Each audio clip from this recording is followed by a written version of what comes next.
So ನಾನು ಕಳೆದ ಹಲವಾರು ವರ್ಷಗಳಿಂದ ಎಲೆಕ್ಟ್ರಿಕ್ ರೈಡ್ ಮಾಡ್ತಾ ಇದ್ದೇನೆ. ಇದು ನನ್ನ 5ನೇ ವರ್ಷ.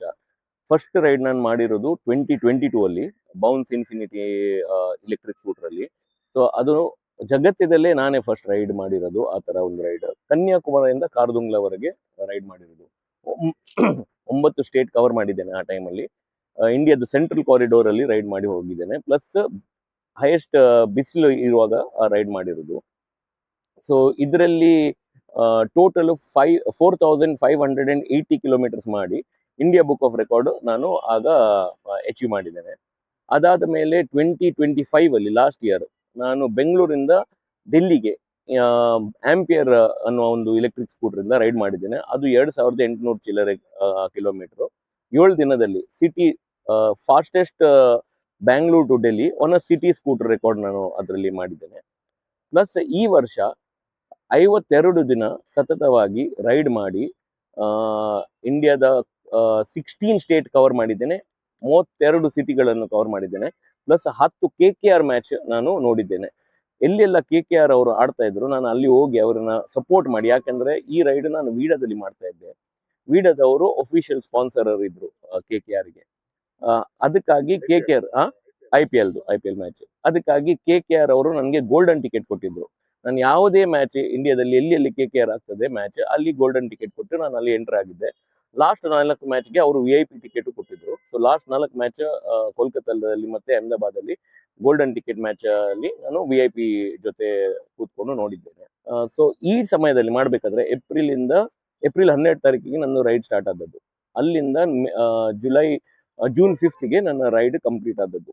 ಈ ಕಂಪ್ಲೀಟ್ ಇದರಲ್ಲಿ 12,111 ಕಿಲೋಮೀಟರ್ ಕವರ್ ಮಾಡಿದ್ದೇನೆ. ಪ್ಲಸ್ ಆ ಸಮಯದಲ್ಲಿ India was the hottest country. ನಾನು ಹೋದ ಜಾಗಗಳೆಲ್ಲ ನಿಮಗೆ ಹೀಟ್ ವೇವ್ ಬರ್ತಾ ಇತ್ತು.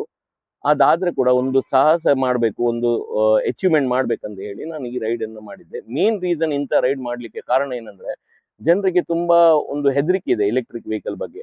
ನಾವು ಸಿಟಿಯಲ್ಲಿ ಮಾತ್ರ ಓಡಿಸಬಹುದು, ಬೇರೆ ಕಡೆ ಯೂಸ್ ಮಾಡ್ಲಿಕ್ಕೆ ಆಗುದಿಲ್ಲ, ಮತ್ತೆ ಯಾವುದು ಬ್ಯಾಟ್ರಿಗಳು ಸೇಫ್ ಇಲ್ಲ, ಅದು ಇಲ್ಲಾದ್ರೂ ಒಡೆದೋದ್ರೆ ಏನಾಗ್ತದೆ ಅಂತ ಹೇಳಿ.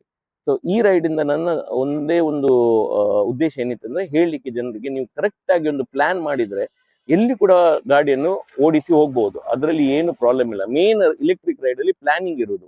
ಸೊ ಈ 52 ದಿನ ನಾನು ಕಂಟಿನ್ಯೂಸ್ ರೈಡ್ ಮಾಡ್ಬೇಕಾದ್ರೆ ಕರೆಕ್ಟ್ ಪ್ಲಾನಿಂಗ್ ಇದ್ದ ಕಾರಣ ರೈಡ್ ಮಾಡಿರೋದು. ಪ್ಲಸ್ ಹೀರೋದವ್ರದ್ದು ಅಕ್ರಾಸ್ ಇಂಡಿಯಾದಲ್ಲಿ ಒಂದು 800 ಫಾಸ್ಟ್ ಚಾರ್ಜಿಂಗ್ ಇದೆ. ಪ್ಲಸ್ ಅವರ ಟೈಅಪ್ ಇದೆ ಏತರ್ ಜೊತೆ. ಏತರಿಗೆ 6000 ಫಾಸ್ಟ್ ಚಾರ್ಜಿಂಗ್ ಇದೆ.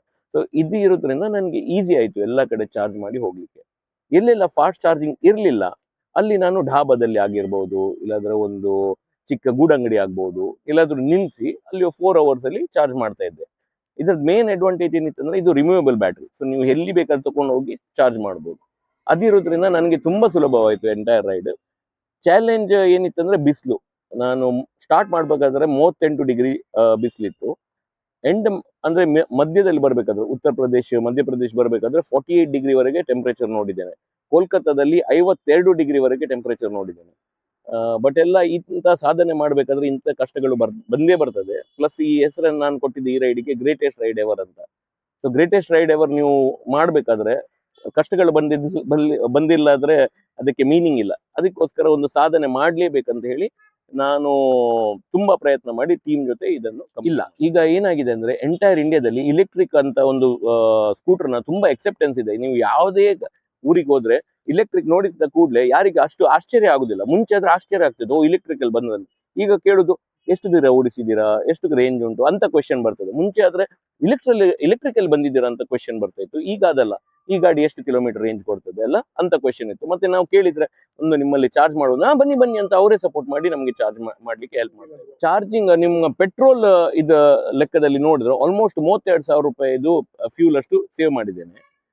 ಚಾರ್ಜಿಂಗ್ ಪ್ರಕಾರ ನೀವು ನೋಡಿದ್ರೆ ಒಂದು ಟೋಟಲ್ ಒಂದು 2,000-3,000 ರೂಪಾಯಿ ಅಷ್ಟು ಚಾರ್ಜಿಂಗ್ ಆಗಿರ್ಬೇಕು ಅಷ್ಟೇ.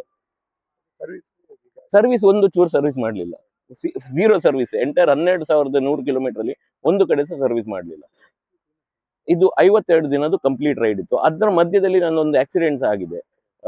ಸೊ ನಾನು ಜಬಲ್ಪುರ್ಗಿಂತ 30 ಕಿಲೋಮೀಟರ್ ಹಿಂದೆ ಬರಬೇಕಾದ್ರೆ ಬೆಳಿಗ್ಗೆ 9 ಗಂಟೆ ಟೈಮಲ್ಲಿ ನಾನು ಆರಾಮ್ಸೆ ಓಡಿಸ್ತಾ ಇದ್ದೆ. ಸಡನ್ ಆಗಿ ಯಾರೋ ಬಂದು ಹಿಟ್ ಅಂಡ್ ರನ್ ಮಾಡಿ ಓಡಿ ಹೋದ್ರು.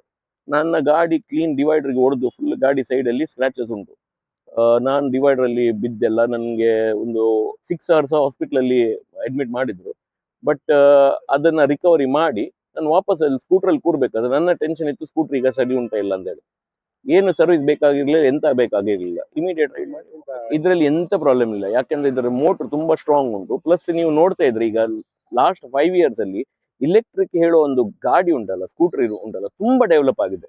ಮುಂಚೆ ಇಲ್ಲಿ ಬ್ಯಾಟ್ರಿ ಇತ್ತು, ಇಲ್ಲಿ ಅಲ್ಲಿಂದ ಇಲ್ಲಿವರೆಗೆ ಬರುವ ಬ್ಯಾಟ್ರೀಸ್ ತುಂಬಾ ಅಂದ್ರೆ ಅವರು ರಿಸರ್ಚ್ ಮಾಡಿದ್ದಾರೆ. ಈಗ ಎಲ್ಲ LFP ಬ್ಯಾಟ್ರಿ ಬರೋದು, ಅದರದ್ದು ಲೈಫ್ ಲಾಂಗ್ ಬರ್ತದೆ. ನಿಮಗೆ ಆಲ್ಮೋಸ್ಟ್ 18% ಎಕ್ಸ್ಟ್ರಾ ಮೈಲೇಜ್ ಸಿಗ್ತದೆ.